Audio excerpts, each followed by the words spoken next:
Okay, so with the Eagles and Cowboys matchup just days away, the Birds know that they have to fix their defense, and Nick Sirianni may have actually revealed that big changes could be coming this week.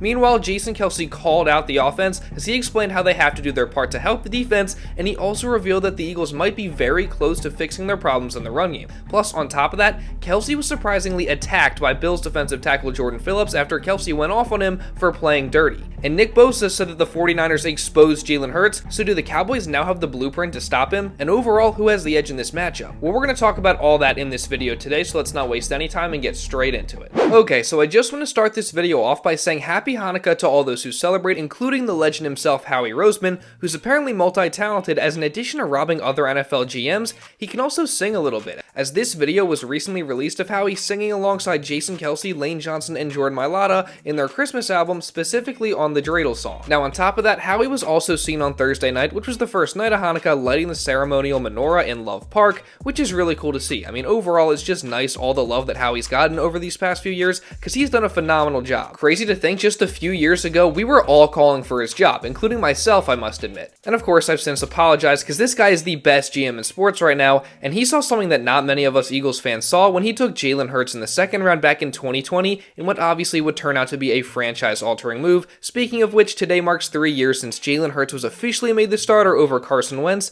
and from there, Jalen slowly started to establish himself as a Philly legend, who's now also a perennial MVP candidate, it seems like. I mean, the guy has just accomplished so much in a short amount of time, and really, all he needs to do to solidify himself as an Eagles legend is to win a Super Bowl, and that very well could happen this season. But still, despite all the success that Jalen Hurts has had early in his career, you still hear these asinine takes from the media, like the one that David Carr just gave, saying that the Eagles may be better off benching Jalen Hurts for Marcus Mariota. Dude, I mean, what are we even saying here? I mean, how does this guy have a platform at all after a statement like that? Now, this is obviously an extreme example of Jalen Hurts' hate and not even close to the norm, but I still do feel like Jalen Hurts is hated on by fans around the NFL and the media, sometimes an unnecessary amount. I mean, the guy just goes about his business, he doesn't talk trash, he works hard, and all he does is win games, yet he's still bashed, or more often, not given the credit that he deserves. And I think rational people, and of course Eagles fans, have started to recognize this pattern, but surprisingly, it was Dan Sileo of Jacob Sports who came to his defense recently. I've never seen a guy beat more big-time quarterbacks in my life. He loses one game, and they took a freaking all over him this week. They disrespect him. They shit on him. The media. I've never seen a guy beat the top quarterbacks in the game. I'll tell you this: if Dak Prescott had beaten all those guys that Jalen has beaten, it'd be a runaway MVP. Now, mind you, Dan Sileo is a guy who, despite covering the Eagles, has been very, very critical of them, and he's also been very critical of Jalen in the past, and he constantly has takes that I don't agree with and that are going against the Eagles. So when he says this, that's how you know there's something going on. That's how you know that the media and the fans have this narrative against Jalen Hurts that's just ridiculous. I mean, we're talking about a guy who has lost 3 regular season games combined this season and last season, and we've also seen him improve so much, so I really feel like he doesn't deserve that negative narrative, and thumbs up for Dan Sileo coming to Jalen's defense. Now, unfortunately, the Jalen Hurts slander continued on Thursday, this time with it being from a player, specifically Niners reigning Defensive Player of the Year Nick Bosa, who seems to think that the 49ers exposed Jalen last week and provided the blueprint for other teams to shut him down. Yeah, I mean, you see it on tape, though, and then obviously we put the blueprint out there. Hopefully Cowboys watch the tape. We made Jalen stay in the pocket and escape outside instead of those B gaps, and paid off. Because Jalen's looking at the rush every play. So yeah, you just have to be disciplined and not give him that quick escape route where he could get to his guys quick, and it paid off. Where do I start? First off, let's not act like Jalen got completely shut down in that game. I mean, sure, the offense definitely was slowed down greatly, so huge credit to the Niners' game plan and execution, but a lot of that was because the Eagles' offense became one-dimensional without the run game working. And yes, they also did do a good job of keeping Jalen in the pocket, but Nick, are we seriously going to sit here and act like forcing Jalen to throw the ball from the pocket is how you shut down the Eagles' offense? I mean, we've seen Jalen Hurts beat teams by throwing from the pocket plenty of times before, and his passer rating from the pocket is one of the best in the league over the past 2 seasons. So let's not act like Jalen Hurts, without being able to run, isn't a good quarterback, because that's just not true. But putting that aside, why are the Niners even still talking about us? I mean, don't they have a game in a couple days against the Seahawks? I mean, like this guy on Twitter put it, quote, "This team is like a bitter ex. They lost last year, finally won, and still talking about Philly." Like, dude, seriously, can we just move on already? I know what you're feeling. Let it go.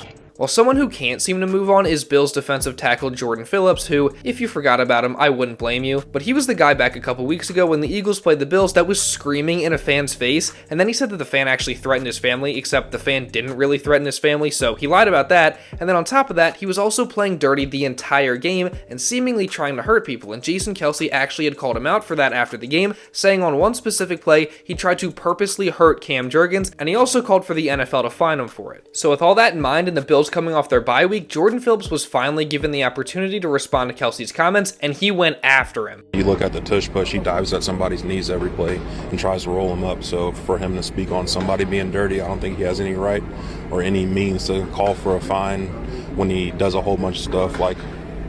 So I just think that's kind of crazy for him to even mention that. That's just soft. He is a well-respected guy around the league for whatever reason. And now he suddenly has a voice because he's on his brother's podcast and whatnot, so he thinks he can use it. But the way he's using his voice, it doesn't make any sense. What an idiot!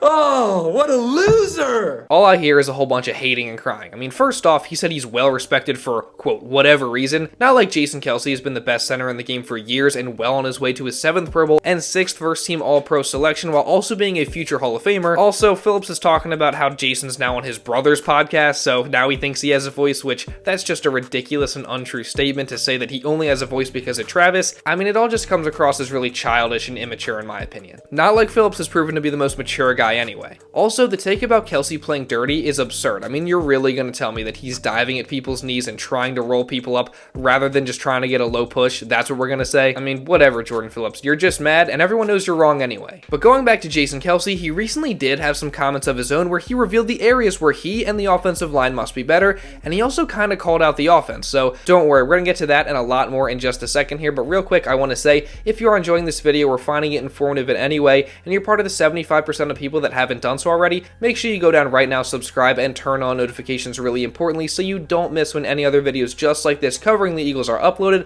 I think that's a win-win for the both of us. I mean, I get more people watching the videos, and you don't miss any other Eagles coverage just like this. And also, while you're at it, if you are enjoying this video, make sure you drop a like. I'd greatly appreciate it. It helps me out a ton.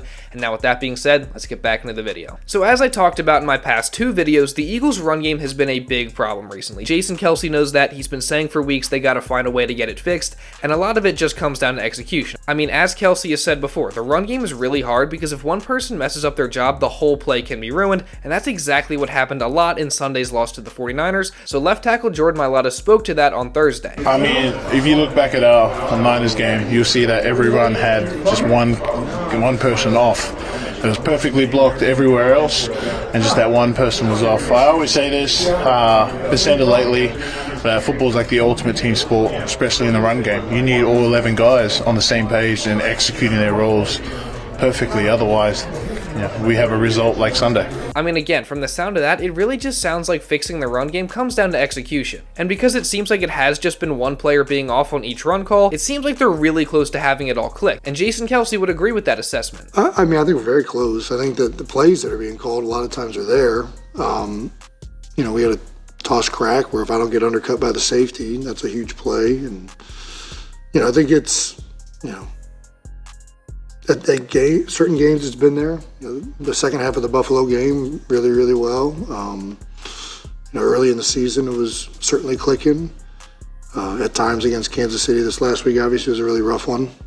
But I think, I do think it's close for sure. So with them being as close as they are to actually clicking in the run game, hopefully they can get that all fixed this week. Because one, we obviously know that it would help the offense tremendously, but then from a defensive standpoint, that would really help them as well. And Jason Kelce knows this, as with all the heat on the defense these past couple weeks, Kelce made sure to emphasize that the offense has to do their part as well. What can the offense do to help with that? Yeah, I think I said that on the podcast too. Sustain drives, obviously be more consistent. I think that, it's difficult as a defense to defend consistently when you're fatigued. So hopefully the offense is able to be more consistent, like Kelce said, and in turn, it really helps the defense. And also, like Kelce mentioned, the defense will get even better if on top of the offense doing their part, they also make the improvements that they're worried about. As after getting 42 points dropped on them by the 49ers, it seems like the coaching staff is preparing to make some serious changes to the defense, with Nick Sirianni coming out this week and pretty much saying that the defense has been unacceptable, and he and the coaches are going to work extremely hard to find answers on how to fix it. As he said, quote, "We'll be doing some different things this week, and we're continuing to try to find ways. Obviously, that's unacceptable on our end. That's everybody. That's coaching, that's playing. We have to fix that. I know it's going to be a long 2 days of us grinding through it and trying to get it right." So it sounds like Sirianni may have already slept on the couch in his offense a couple times this week while trying to find the answers to solve the defensive problems. I mean, as we know, Sirianni's no stranger to doing that, and with this blowout loss and a tough opponent coming up, Nick, as well as Sean Desai and the other coaches, may be extra motivated to get all this solved, because to win this game and also get where they want to go, that's going to be necessary. Now this week, it sounds like the coaching staff has placed a little extra emphasis on the execution and also the little details on defense. Linebacker Zach Cunningham pretty much confirmed that here. Yeah, man, I would say it's definitely been an emphasis on, what we're trying to do, as far as our scheme on defense, and us being able to communicate, and we've done like extra meetings and stuff, just to make sure that we're honed in on the details of what we're doing. So hopefully this little extra effort and sense of urgency and the preparation for this game from the coaching staff ends up paying off this week and also moving into the future. And also, getting Cunningham back is really going to help. They sorely missed him at the linebacker position last week, so again, it's really good to have him back and ready to pair alongside newly acquired linebacker Shaq Leonard, who seems to be doing his best to get acclimated quickly and keep up with all the presumed changes on defense. One of those changes being that linebacker Christian Elliss is gone for good after the Eagles had waived him earlier this week, as 6 teams put in a claim for him, and he eventually ended up going to the Patriots, which makes me think that maybe it was a mistake letting him go if so many other teams wanted him, because he had showed flashes and was a good special teams player. But what do you guys think? Either way, that doesn't really affect the Birds too much for this game against Dallas, well, they'll surely have a tough test. But with that being said, last time these teams faced off, the Birds won, and if they're able to make the corrections both offensively and defensively that we just went over, I feel pretty confident that the result will be the same this time around. I'm going to go with the Eagles to win 31-24, but what do you guys think? Give me your score predictions down in the comments, and also if you did enjoy this video and again want to see others like it coming in the future, make sure you subscribe and turn on notifications. Also drop a like down on this video if you did enjoy it and want to help show some support. And also, if you want to watch another video talking about AJ Brown's warning to the Cowboys, as well as plenty of other news from earlier in the week, you can go check this out right here. Now with all that being said, that's pretty much all I got for this one, guys, so thank you all so much for watching, and I'll see you in the next video.